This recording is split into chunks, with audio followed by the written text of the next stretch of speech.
Hey guys, my name is Jeff Rojas and I'm a professional portrait and fashion photographer based out of New York City. Like many of you, I love taking black and white images. Now, every black and white image isn't the same, as you guys know. Every image differentiates one from another. The way that I approach black and white images could be completely different the way that you approach black and white images. So regardless if you're using Adobe Lightroom, Adobe Photoshop, or Capture One, for instance, there are three certain key factors that you should consider before making a black and white conversion. And we're gonna talk about those three things right after this.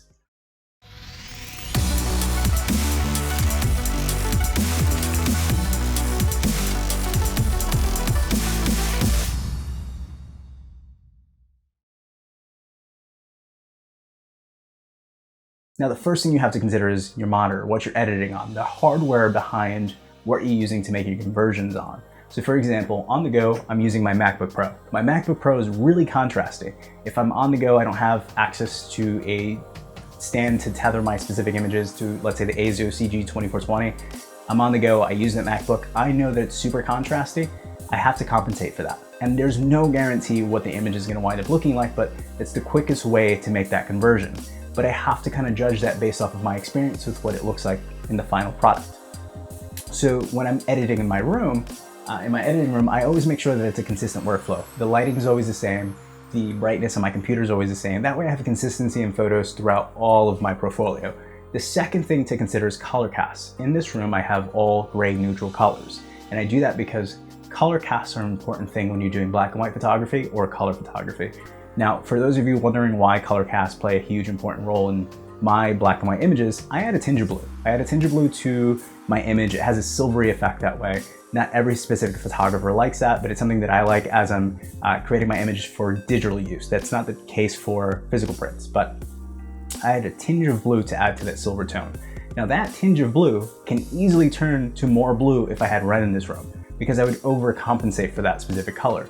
And that's very true regardless if your room is yellow, blue, red, green, it doesn't matter. You compensate for that visually because you're making judgments based off of what you're seeing on that screen, under those lighting conditions, and under those color casts in that room. And the third thing is going to be what your final product is going to be. Now, when I print things, I use Ilford True Black and White. Not every photographer is going to use that, but I know that it has a lot of contrast and a lot of pop.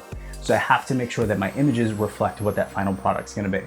Now, my book, for example, Photographing Men, is black and white on the cover, but the way that the conversion is for black and white on the cover doesn't necessarily reflect what the image looks like digitally, nor what my actual file type look like.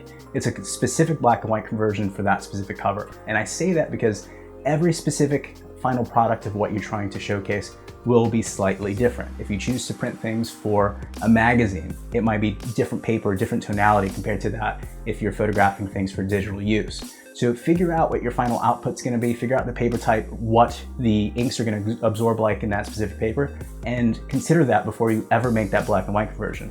Those are pretty much three things that you should always have in mind before converting an image from color into black and white, beyond using that normal conversion. So consider those, and I hope you guys like the information in this short video.